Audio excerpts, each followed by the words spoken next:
कभी सोचा है कि हम रोए क्यों जाते हैं? कभी खुशी के आंसू, कभी दुख के और कभी शौक के। पर ये आंसू आते ही क्यों है? क्या ये सिर्फ एक रिएक्शन है या हमारी बॉडी के अंदर छुपी कोई साइंस? तो चलिए आज के इस वीडियो में हम समझते हैं हम रोते क्यों हैं।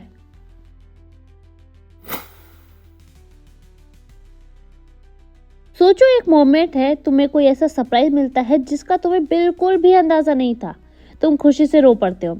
एक छोटा सा बेबी है, जब पैदा होता है तो उसे थोड़ा भी दर्द होता है तो वो रोने लगता है। और कभी जब तुम्हें किसी बात का बहुत ज्यादा दुख होता है तब भी तुम्हारे आंसू आ जाते हैं। लेकिन सवाल यही है कि आखिर ये आंसू आते ही क्यों हैं? क्योंकि देखा जाए तो ह्यूमंस के अलावा ऐसा कोई प्राणी नहीं है। अब आप कहोगे कि हम सब जानते हैं कि ह्यूमंस इमोशनल होते हैं, लेकिन फिर एक न्यूबॉर्न बेबी को क्या इमोशन समझ में आते हैं भाई? तो यहाँ से शुरू होती है साइंस। न्यूयॉर्क टाइम के अकॉर्डिंग ये रिसर्च हुई है और साइंटिस्ट के लिए ये समझना बहुत ज्यादा टफ है कि सिर्फ ह्यूमंस को ही इमोशनल टीयर क्यों आते हैं। देखो, सब एनिमल्स के पास में दो टाइप के आंसू होते हैं, बेसल टीयर और रिफ्लेक्स टीयर। अब बेसल टीयर वो होते हैं जो कि हमारी आंखों को हमेशा नम रखते हैं ताकि वो ड्राई ना हो जाए। रिफ्लेक्ट टीयर वो होते हैं जो आंखों में धूल या कुछ भी चला जाता है तो उसको बाहर निकालने के लिए निकलते हैं। लेकिन ह्यूमंस के पास में तीसरा टाइप का टीयर भी होता है, इमोशनल टीयर। अब ये तब आते हैं जब हम बहुत ज्यादा खुश हो जाते हैं, बहुत ज्यादा दुखी हो जाते हैं, बहुत शौक में हो जाते हैं या बहुत ज्यादा स्ट्रेस में होते हैं।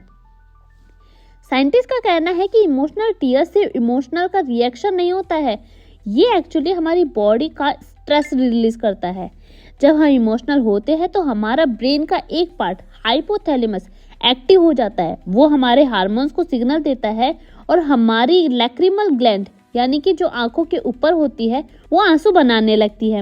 इन आंसुओं के साथ बॉडी कुछ स्ट्रेस केमिकल जैसे कि कॉर्टिसोल बाहर निकाल देती है। इसलिए जब हम रोते हैं तो रो लेने के बाद में थोड़ा सा हल्का फील करते हैं। ये लिटरली बॉडी को नेचुरल डिटॉक्स करता है।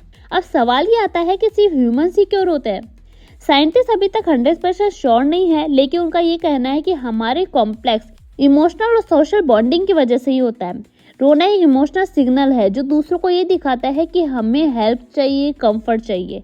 मतलब जब हम रोते हैं तो हम बस स्ट्रेस रिलीज नहीं कर रहे होते, हम कनेक्ट भी कर रहे होते हैं। तो अगली बार जब आंसू आए तो उसे रोकना मत, क्योंकि वो सिर्फ पानी नहीं है, वो तुम्हारे बॉडी और माइंड दोनों को हील कर रहा होता है। अगर ये वीडियो पसंद आए तो लाइक जरूर करना और कमेंट करके ये बताना कि तुम्हारे आंसू ज्यादा किस वजह से आते हैं, खुशी में या दुख के। मिलते हैं नेक्स्ट वीडियो में। चलते हो, बाय।